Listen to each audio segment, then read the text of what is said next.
Bhagavate Va- Om Namo Bhagavate Vasudevaya. Om Namo Bhagavate Vasudevaya. Hare Krishna, dear devotee, want to seek the blessing of Radha Madhav, Radha Shamsundar, Krishna Balaram, Bal Gopal, Nrsimhadev Bhagavan, Jagannath, Baladev Subhadra, Shishi Gaur Nitai, Tulsi Mani, Haridas Thakur, Guru Parampara, Srila Prabhupada, Guru Maharaj, and the assembled devotees. Continuing on from on Canto 10, chapter number 9. So these two chapters are the chapters describing Damodar Leela, which we go through during the month of Kartik. These Leelas are super excellent. Whole two chapters are dedicated of the Bhagavatam are dedicated to this one Leela, the Damodar Leela. So we can take a little time and go through these chapters almost verse by verse. And we have a little bit more information from different acharyas of what took place. So it will we may not be able to cover one chapter today, but we will see how far we get. So this is text 1 and 2. So every text, every text in the Bhagavatam is important, but in these two chapters, pretty much every text is such an amazing spiritual experience to go through. So, first two verses. Srila Sukadeva Goswami continued. One day, when Mother Yashoda saw that all the maidservants were engaged in other household affairs, she personally began to churn the yogurt. While churning, she remembered the childish activities of Krishna, and in her own way, she composed songs and enjoyed singing to herself about all these activities. So this is the prelude to the Damodar Leela, setting the scene. It is the day of Diwali, which is the third of the series of Deepavali festivals. So what are these Deepavali festivals? Dhanteras, appearance of Dhanvantari and Lakshmi from the churning of the ocean. Then there's Kali Chaudas or Nakara Chaturdasi, killing of the demon Nakara by Krishna. Then there's Diwali, the third day, and Lakshmi Puja, which is when Ram returns back to Ayodhya after 14 years in the forest. And then fourth day is Govardhan Puja. Of course, this begins after Krishna commenced it in about 5 years' time when Krishna was 5. And then we have Bhai Duj, celebrates bond between brother and sister, starting with Yamraj and Yamuna. So these festivities had begun with the Brijvasis, cleansing and renovating of their homes to receive goddess Lakshmi. They decorated the doorways with colorful designs, rangoli, gracing window sills with ghee lamps. It was early morning, and the wonderful sounds of the birds chirping and cows mooing were more delightful than the celestial Gayatri mantra chanted by the Brahmins. We can transport ourselves into Nand Maharaj's palace. Yashoda Mai lay in bed with her transcendental son. Slowly waking, she looked towards her beautiful child, whose lotus-eyed eyes were closed in sleep. He looked just like a blue lotus. She gently kissed his cheek. He doesn't stir, but feels an indescribable touch of love personified, causing waves of ecstasy through his spiritual body. This is a really nice painting.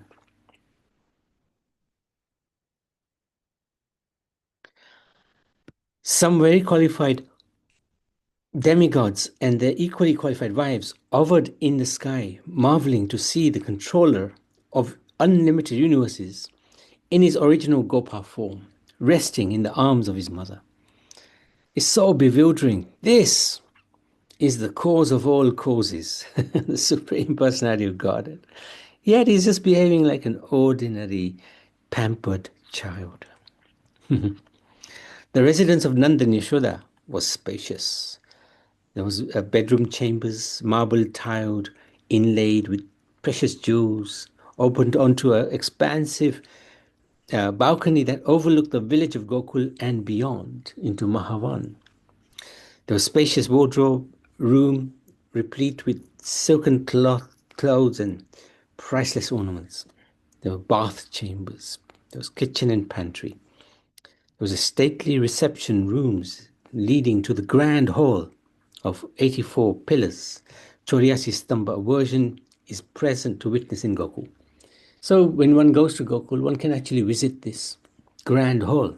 It's there in with intact with many of the pillars, which is here.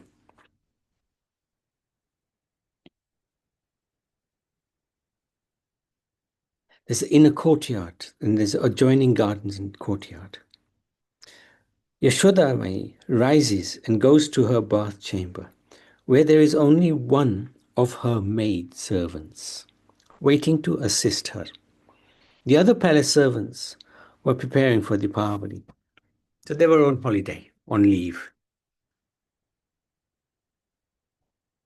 Yashodamai was informed by her maid that everyone was looking forward to making this Deepavali celebration special because now Krishna is old enough to relish such events because he was 2 years and 2 months, I believe. And all the Brajavasis wanted to please him. They have spontaneous love for Krishna. After dressing herself, Yashodamai's maid ornamented and garlanded Yashodamai, noting that goddesses fall from their aeroplanes in envy to see the beauty of this queen. Restless for the service of her son, Yashodamai cut her grooming short and, followed by her assistant, hurried into the courtyard below where 3 golden churns of milk were waiting. She intended to use this milk as follows: half for yogurt for tomorrow's butter, the remaining half for sweets by boiling and condensing. Nand Baba had 900,000 cows, some of which were very rare due to the superlative quality of their milk, creamy, tasty, and aromatic. The milk had different aromas and so forth.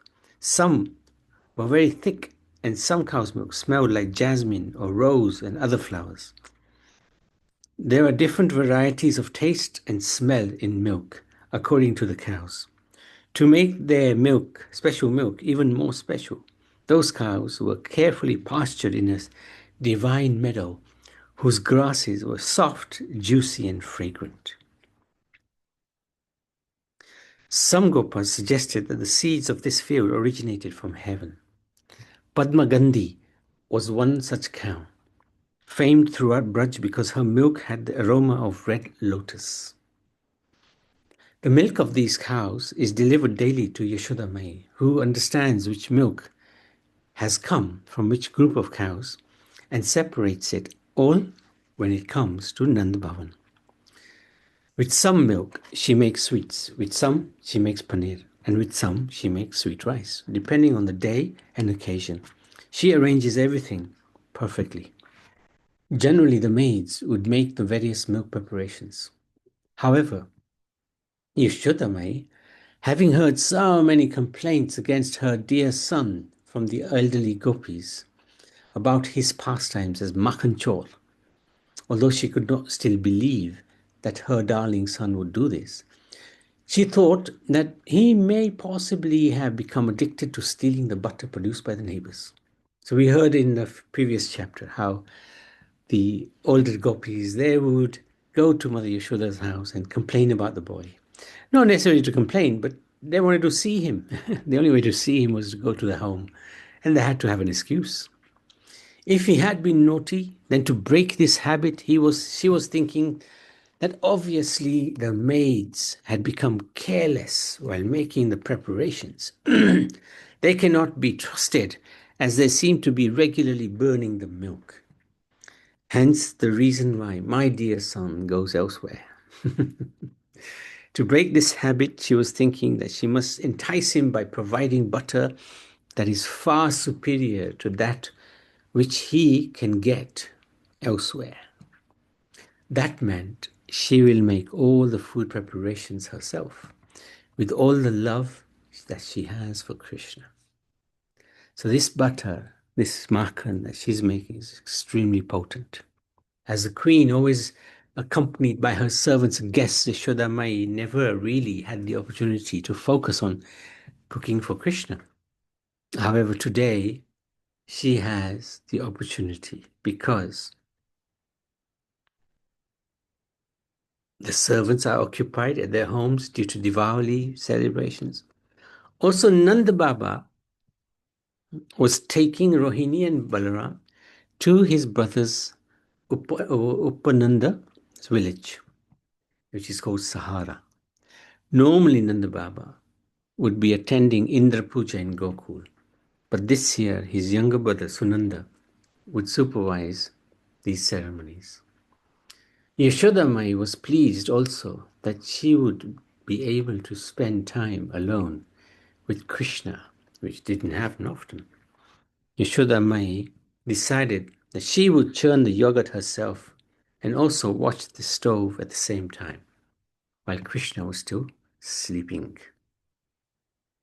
There you go. She poured the milk into a large pot on the stove. From the yogurt that was prepared the day before, she spooned the best part onto a churn near the door of the bed chamber. From there, she could see the boiling milk and Krishna, who is in bed at the same time.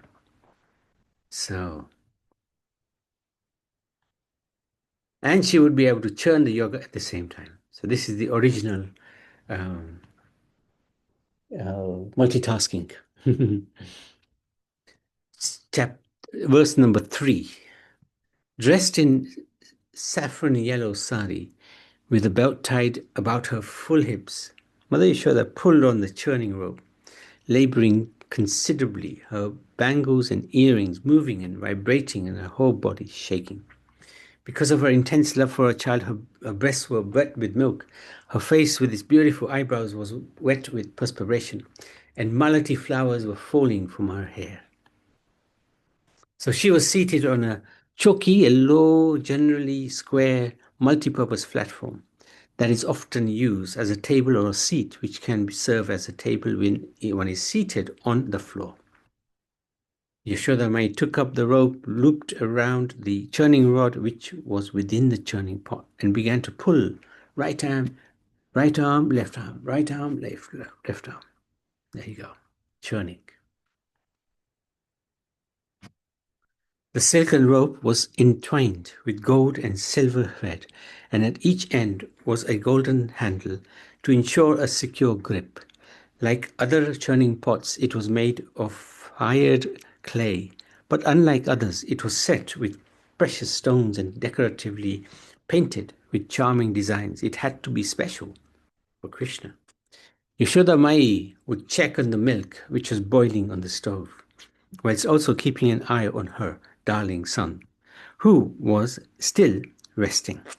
Although she loved it when her charming son was constantly around, she was happy that he was still resting. My son is so active, he needs the extra rest. Resuming her churning, she would sing about Krishna's glorious and transcendental pastimes. The maternal love of Ishtama was so strong that she decided from then on she will prepare all the butter, milk, everything her son eats. It seems that the maids are not intelligent or experienced enough to do it properly. Hence why her son feels the need to take these things from others' home. Even though he drinks so much of her breast milk and eats so much butter, how much can he consume? In this way, she also made up her own songs of Krishna, even though many professional poets have written songs about him. After all, who could know more about Krishna and love them more than she? What can the poets know about the true beauty and sweetness of her son? Everything in the spiritual world is conscious. And as the spiritual world was transported to earth to participate with Krishna, everything on the earth, Vraja, was fully spiritually conscious. The churn was happy to produce the butter unaided, but Yashodamai would have none of that. How would she be able to show her love if not by preparing the butter herself? Her heart would not be satisfied. So Yashodamai labored with the pulling of the churning rod. even as fatigue was beginning to set in. The combined sound of her shaking regal ornaments, earring, bracelets, etc., was like a tinkling of dozens of tiny bells, and together with the swish swish sound of the churning, was like an orchestral performance with a mind of its own. The tinkling bell were calling out to Krishna, "Oh, source of creation, just see how hard your mother is laboring to make first-class butter." Krishna slowly started to stir. Peering through squinted eyes, he took in the scene of his mother's journey. His heart swelled with love and joy. The love radiating from his mother had entered his eyes and shone into his heart, where he was creating a festival of bliss. He was ready to crawl out of bed to embrace her.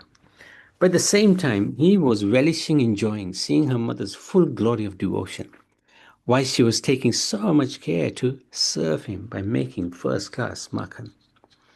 His mother glanced over to see if her darling son was awake. He quickly closed his eyes. She thought to let him sleep a little longer, and also the butter was still not quite done. Mother Yashoda continued her service and became completely engrossed in meditation upon her gorgeous little son through singing about his glorious pastimes. So, oh yes, this is Gopal Champu by Jiva Goswami. Okay, she's not there. So we can read the English. Oh my dear, this is she was singing this while churning the butter. Oh my darling son, you are the crest ornament of dynasty of Gokul Pati Shri Nanda Maharaj. The Brajvasis must have performed great pious acts to witness you, bringing joy to their hearts. Your activities delight the eyes of all. You rouse the joy of cowherd community by blissful festival of your birth, by the recent and auspicious act of killing Putana. You have spread the glory of your father, the king of Gokul, far and wide. After eliminating Sakatasura, who made everyone lose all composure, you were blessed by the auspicious rituals of the Brahmins. Later, Sri Nanda, worshipful deity, Parameshwar, returned you to us after destroying Trinivarta along with his storm. O lotus-eyed boy of incomparable piety, you used to crawl about on your tiny hands and knees in our charming courtyard. You have shown great expertise in playing various games and demonstrating many varieties of dance. When you used to grab the tails of the calves, they would run away, dragging you along. At these times, your gorgeous form was pulled through the dust and cow dung, which you gave an even more enchanting splendor. While playfully quarreling with the elderly gopis, you would frivolously increase everyone's confusion through your antics. O Krishna, since I am your mother, forever continue to expand my already boundless joy. Quickly grow healthily and strong, and fulfill our desire by delighting our eyes with your many lively pastimes. What a beautiful bhajan. At first, you caused bewilderment by displaying the three worlds within your mouth. Later, however, it was understood that by doing so, you confirmed the existence of Lord Vishnu's spiritual illusionary potency, Vaishnava Maya. O Krishna, may your body be free from aging and death. May you become the bestower of bliss by serving Sri Hari. So they're thinking that Krishna is different from Hari. So Krishna slowly started to stir. No, we've done that bit. In that deep absorption of Krishna, she even forgot that Krishna was sleeping, that she was churning butter, that they were inside the palace, and as she sang of the glories of her son. So she was in total bliss, not aware now, because she was so engrossed in singing about the pastimes of Krishna. She lost all composure and all sense of where she was. So this is a little idea of this Sri Ukal Bandhan Leela, Stali, Madhavan Goku. So it's still there. It's the place in the same 5,000-year-old Ukal hand grinding vessel on which Yasodhama bound Lord Krishna with the ropes.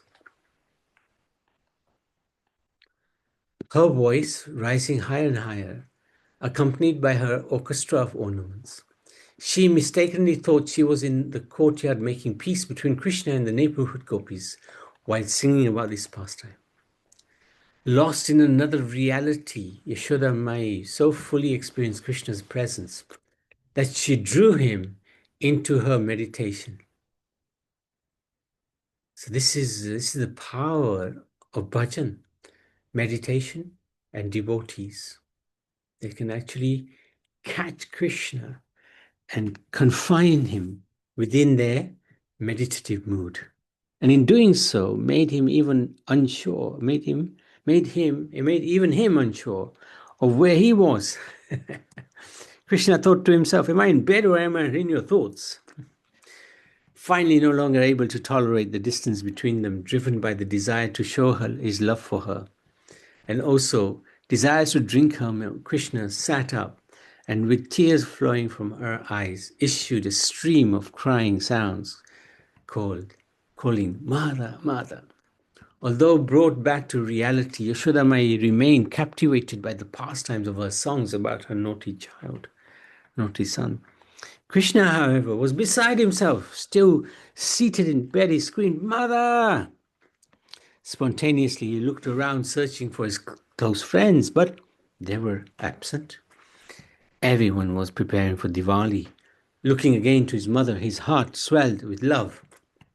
To see her ride the relentless surf of oceanic love for him. She was so absorbed. Even he was present there. It didn't matter. He thought to himself, I must get up, stop her churning and drink the milk of her breast.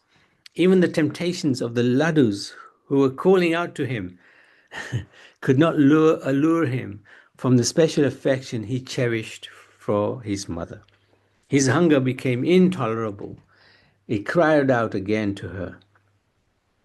But his mother, so engrossed in singing his pastimes, did not hear him.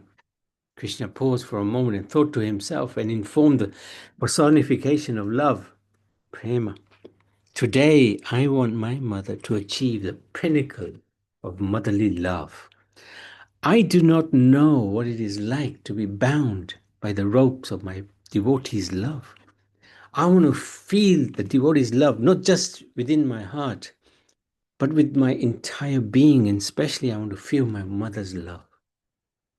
This was the perfect opportunity because he was alone with his mother. If somebody else had been there, they would have interfered with Krishna's plans. So this Damodar Leela is all his plan. Climbing down from his bed, still sleepy-eyed, and wearing only a coping, he tottered into the direction of his mother, softly weeping. Finally, Mother Yashoda came to full consciousness. From the corner of her eyes, she saw Krishna approach. Eager to relish his moods and movements, she did not greet him, but waited until he stood beside her, stretching his body, rubbing his eyes, and murmuring, Mother, Mother, Mai. Mother Yashoda Mai didn't respond, still continuing her service to make Makhan. Upset as being spurned, Krishna grabbed at the fold of her sari with one hand and with the other he caught hold of the churning rod.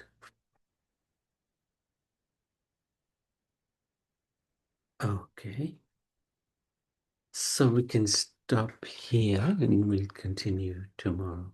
This chapter might take a few days because it's such an important pastime. Sages have written books on this one pastime. It is such a unique, incredible pastime. Krishna is distinguished by his extraordinary pastimes with his extraordinary devotees. So this is one of those pastimes. In fact, one of the most important pastimes. So it's worth spending a little bit of time to um, to go through this pastime and try to relish it. Any questions? Any comments? Yes, Prabhuji. Yes, yes. Naveen. Yeah. When Yashodama was thinking about Krishna's transcendental pastimes, was it just thinking about the 2 years that Krishna has been with her?